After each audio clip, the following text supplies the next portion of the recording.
جی السلام علیکم، کیا حال ہے ماشاءاللہ سب دوست سے آپ خیریت سے ہیں؟ امید کرتا ہوں ماشاءاللہ آپ سب لوگ باخیریت ہوں گے۔ کمنٹس میں بتایا کریں جی کیسا آپ کو یہ ویڈیوز ہیلپ فل ہیں آپ کے لیے یا نہیں۔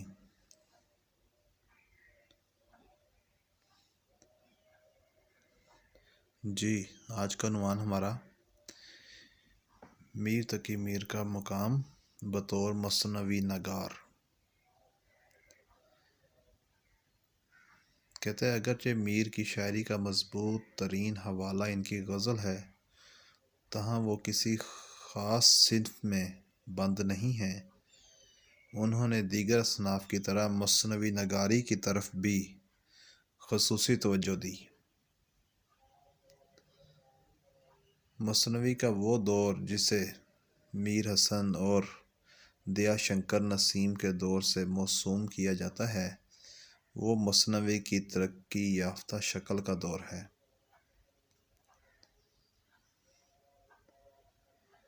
اور میر کے دور کو مثنوی نگاری کا تعمیری دور کہا جا سکتا ہے۔ بقول ڈاکٹر سید عبداللہ، میر کی غزل ہونے پر بھی مثنویت کا ایک رنگ رکھتی ہے، اور ان کی مثنوی ہونے پر بھی غزلیت کے انداز کا حاصل معلوم ہوتی ہے۔ میر بطور مثنوی نگار، کہتا ہے میر کی مثنویوں کو 3 حصوں میں تقسیم کیا جا سکتا ہے۔ کتنی مثنویوں میں؟ 3 حصوں میں تقسیم ہم کر سکتے ہیں۔ نمبر 1 پہ ہے جی عشقیہ مثنویاں، نمبر 2 پہ ہے جی غیر عشقیہ مثنویاں، اور نمبر 3 پہ ہے ہجویہ مثنویاں۔ میر کی مثنویوں کی تعداد 37 بتائی جاتی ہے۔ ان میں خواب و خیال، شعلہ عشق، جوش عشق، دریائے عشق، معاملات عشق، اعجاز عشق، دنیا، گھر کا حال، جھوٹ وغیرہ شامل ہیں۔ میر کی عشقیہ مثنویوں میں خصوصی طور پر مزاح کا رنگ گہرا نظر آتا ہے۔ ان کی متعدد مثنویوں میں جگت بینی کا انداز نمایاں ہے۔ میر کی عشقیہ مثنویوں کی تعداد 9 ہے۔ ان میں سے 3 خواب و خیال، جوش عشق، معاملات عشق میں آپ بیتی بیان کی گئی ہے، باقی 6 میں جگ بیتی ہے۔ عشقیہ مثنویاں کتنی ہیں جی؟ 9 ہیں۔ کون سی ہیں؟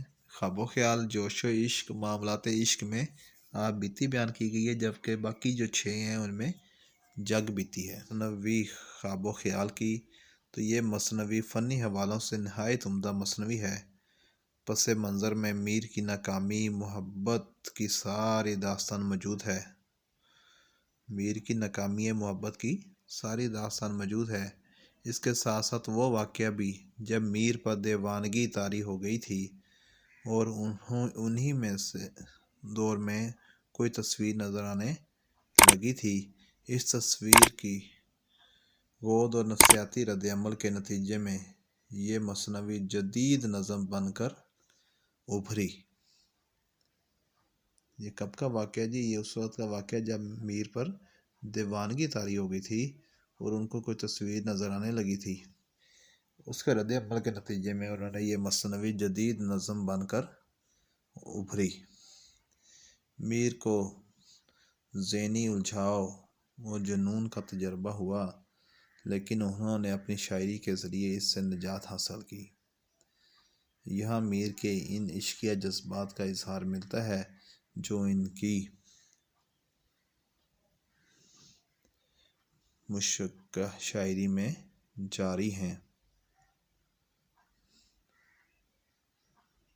پھر ہے جی مثنوی جوش عشق۔ مثنوی جوش عشق میں بھی میر نے اپنے عشق کے موضوع بنایا ہے۔ اس مثنوی میں عشق سے پیدا ہونے والی بے قراری کا اظہار ملتا ہے۔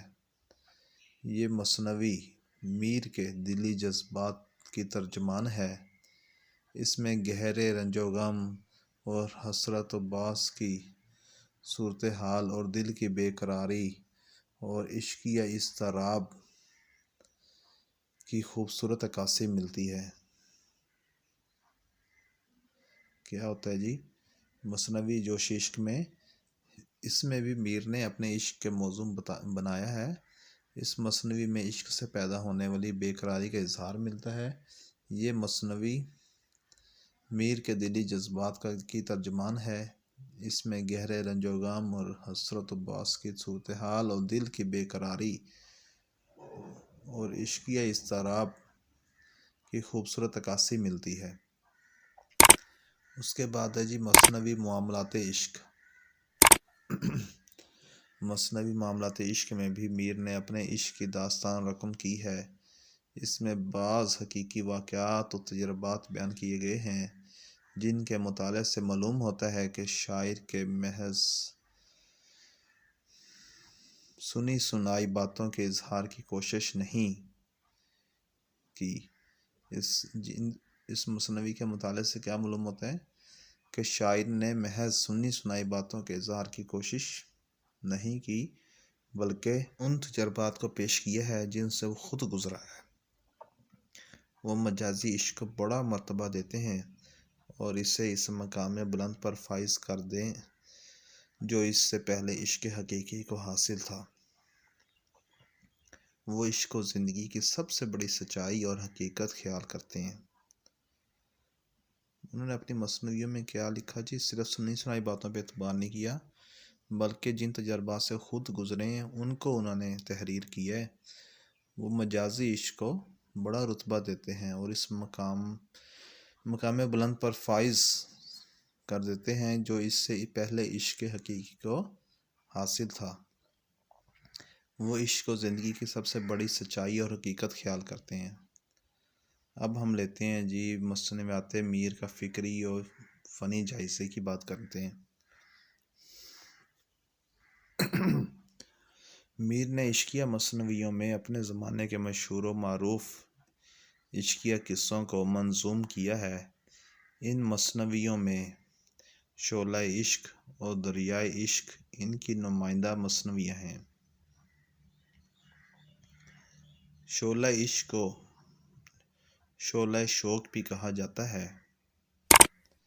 اس میں جو قصہ بیان ہوا ہے وہ میر شمس الدین فقیر دہلوی کی مثنوی میں بیان ہو چکا ہے۔ یہ وہی تصور عشق ہے جس کی تعلیم انہوں نے اپنے والد سے پائی تھی۔ ان کی مثنوی کا کیا نام تھا؟ تصویر محبت۔ یہ اس میں بیان ہو چکا ہے۔ یہ وہی تصویر عشق ہے، تصور عشق ہے جس کی تعلیم انہوں نے اپنے والد سے پائی تھی۔ مثنوی دریائے عشق میں بھی شعلہ عشق شوق کی طرح ہیرو اور ہیروئن دریا میں ڈوب